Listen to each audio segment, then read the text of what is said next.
my daughter they were on the front porch, and they was just sitting out in the front, beautiful evening, and they were talking. And I was braiding his hair, getting him ready to go to work and everything, and we was talking, and he was telling us how he wanted a better life for him and his son, and so we had all made plans for the whole family to pack up and get food and everything, go to the resort and everything. That was the last time he was alive then that I saw him and talked with him and joked with him. We was just having so much fun that day, and we was all getting along, and there were no problems or nothing like that. And then he said he was getting ready to go lay down, go to sleep for a couple hours before he went to work, and then he went to work. He was actually getting off work at UPS. The bus typically arrives at the station at 4:15. From there, he makes his way home on foot. He had gotten off work from UPS early one morning. That particular night, he was walking eastbound on 154th Street, then went north on Turlington. He was cutting through the neighborhood to go home. Came across 2-3 gentlemen. They tried to rob him, and I guess he wasn't having it, and they shot him. At 04:34 in the morning, while officers were responding to a separate call for service at 153rd and Page, they heard 4 separate gunshots to the east of them. They reacted almost as if it's an in-progress call. They immediately tried to locate the source of the shots fired. One of the officers traveling east at about a mile and a half away, located a victim. He stumbled maybe 20 feet trying to find some help or get away, and he was found on the streets of Harvey, staggering at the intersection of 153rd and Turlington until he finally collapsed right at the intersection. When the officer saw this victim collapse, he immediately called rescue services.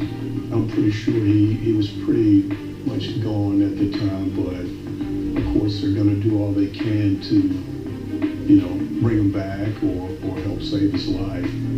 They said it was a critical condition, and they was working on it and trying to fight it, and he was a fighter, and he was fighting through it. The officer spoke to the victim. That time he relayed to him that he was robbed. He did say that they tried to rob me. Immediately, rescue services arrived on scene. And then that's when we got the phone call. My sister, Annie, she called me early that morning, maybe about 5 o'clock or so. She said, "Liz, did you talk to Tina, his mom?" I said, "No, I haven't." And I said, "What's the matter?" You could hear nervousness in her voice.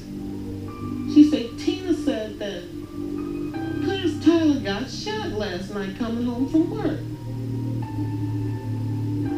My daughter was at the house, and I had to wake her up. And so I said, "Mary," I said, "CJ got shot." "What? He did what?" I said, "Mary, he died. They shot him dead." They took CJ Brown to the hospital where he expired during surgery. His mom just got up and she started yelling and everything, and she was like, he had got shot, and we was all running around with our heads cut off, trying to hurry up and get to the hospital and everything. But unfortunately, he didn't make it, and it tore us all apart. We was all... I called his dad, and I told him that he needs to come home quickly. Tina says this is too much. I was up getting ready for work, and his mother had called me and said, CJ's been shot. And she was like, well, they're taking him to a hospital now. She's not sure what's going on. And as a father, I'm thinking, well, maybe whatever happened, maybe he was shot in the arm or the leg or something, and it's minor. He'll be back on his feet in no time. I called my boss. I told him, look, I have to go to Chicago. My son's been shot. And I got another call. And they told me he didn't make it. His stomach, the inner part of his stomach there, or the kidney or something wasn't working well, and they couldn't bring him through that. I knew I shouldn't have been driving at the time, but I just had to pull over to the nearest stop and kind of had a breakdown.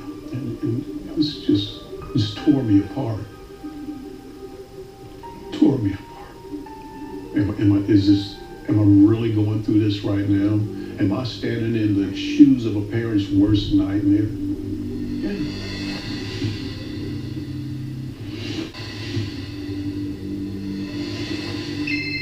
July 14, 2015, at 4:34 in the morning, officers were responding to a non-related call for service at 153rd page.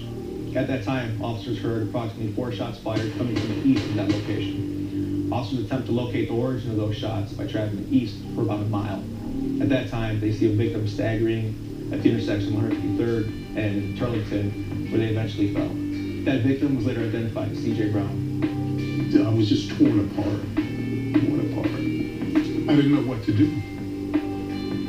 How do a parent respond to something like that? It hurt my feelings because I had to go out there and tell his little brother, because his little brother wasn't in the room when everybody found out. So I had to go out there and break it to him. And as I'm breaking it to him, I had to break it to his uncle, because his uncle's calling me on the phone. His brother took it so hard, he about passed out in the hallway, and it was just so bad. It was just really, really bad. It was really, really hard to hear that he had died, and then he died such a terrible death. When C.J. Brown is taken to the hospital, detectives are notified. At that point, myself, other detectives, and a patrolman canvassed the area to look for any possible surveillance, any possible witnesses. The patrolman did rope off the crime scene so that the detectives in the investigation division can go to work. We did recover several .223 shell casings at the scene. Based off of the evidence we were able to collect, we can surmise that the weapon used in the homicide was a rifle.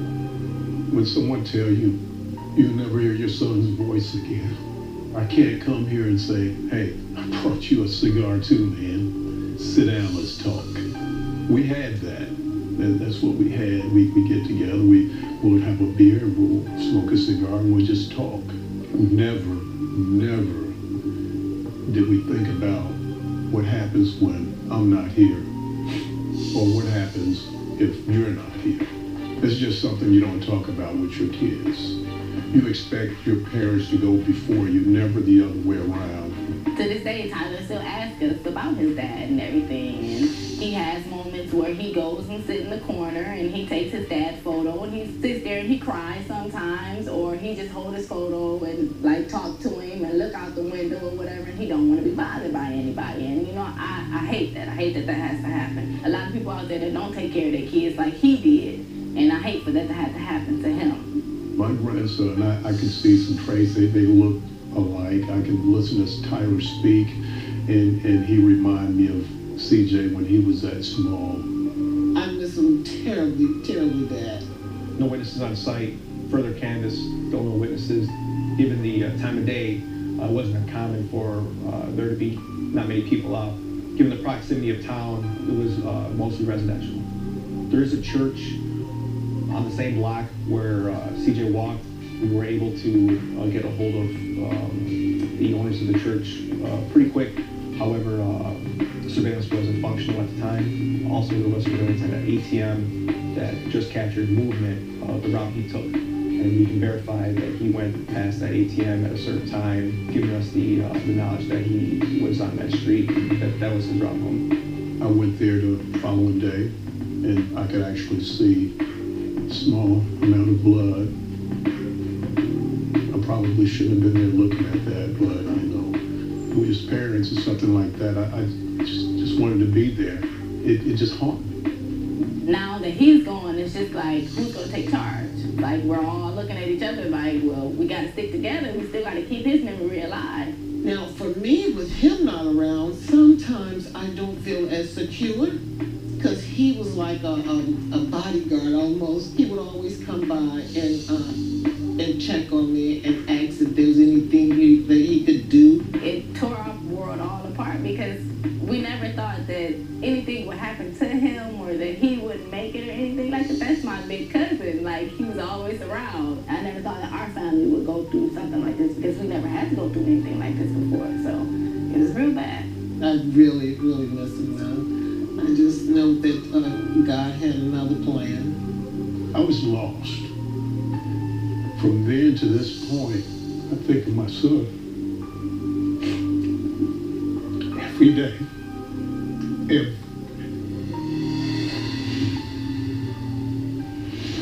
Hi, this is Lisa Keene from Case Files Chicago. We'd like to get your unsolved homicide case on our show. If you have a case that needs to be solved, we'd love to help. If you have a case or know know somebody who does have an unsolved homicide, please visit our website at www.casefileschicago.com. While you're there, you can also check out other unsolved homicides that need your help. Thank you, Chicago, and stay safe.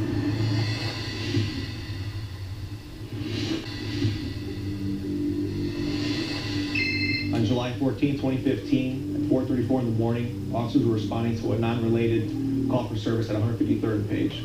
At that time, officers heard approximately 4 shots fired coming from the east of that location. Officers attempt to locate the origin of those shots by traveling east for about a mile. At that time, they see a victim staggering at the intersection of 153rd and Turlington, where they eventually fell. That victim was later identified as C.J. Brown. It's just tough going through life without him, knowing I can't see him or speak to him again. And if somebody had any information you think you can help me, and any information you have, if you think it's not huge or big or it's minute and it won't help, you never know. You never know. That could be the small piece of the puzzle that we need to bring someone to justice. Anything that they could tell, that they could do to help this situation, I really, really, really wish that they would tell, even if they don't want to say who they are, or they want somebody else to say it, or reach out any way possible that they can do it. And I want justice for my cousin, and I want justice for his son, because his son has a long life to live without his father. So I really, really want justice for him. I would love for them to call and report this, or come tell me, email me, text me, tell his father, bring it to the police station. On the anniversary of CJ's death, his family comes out. There's a vigil at 153rd and Turlington. The family has offered a reward for any information leading to the arrest of CJ's killer. We would just love for the word to get out for anyone that may have any information to help us with the case. I would hope you would call Harvey Police Department and report anything you've seen. I have a reward, a cash reward set up, $500 reward. That is some incentive for someone to come and share some information. I would think, we'd be just as discreet as we can. I don't have to see who the money go to. You can deal directly with the police department. If you come up and someone's arrested and this money will go directly to you. Based off of the proximity of where the crime took place, we can surmise that it could have been local. There's no big thoroughways, no busy streets. So we believe that it could have been some local suspects. We don't think that they ran very far. No suspect description, unfortunately. We do believe a rifle was used.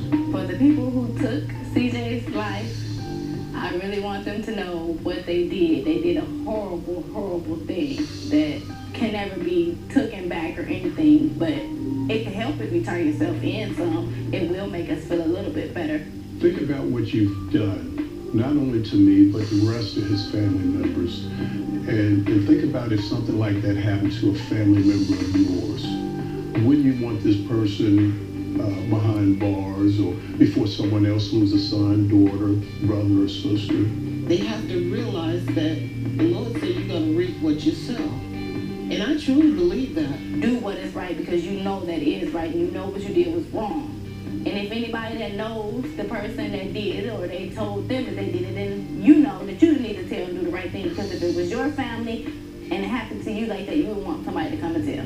I would wish they would turn themselves in. I really, really do, because God don't like ugly. Just reach out and tell someone, because we love and miss him so much. If anyone has any information regarding the homicide of C.J. Brown, you're asking to call Harvey Police Investigation Division at 708-331-2131. If you choose to remain anonymous, you can do so. It's been very traumatizing, to say the least, for the family. And absolutely any information or tips that we do receive would be very helpful. If CJ was here right now, I'd tell him that he never taught me how to flip. I really wish he was still here, because we still need him. We got a lot of things we got to do. I would just grab him and say, boy, where you been? Give me some sugars. exactly what I said to him the last time I spoke to him was, I love you, and keep growing, man. And I know his son miss him a lot too, and that's what tears me up the most. I wish he was here for him. The cases featured on tonight's episode remain unsolved, and we need your help. If you have any information on tonight's episode or any of the cases featured on the show, please give the detectives a call. We need our communities to come together so we can take back our streets and make our neighborhoods safe again.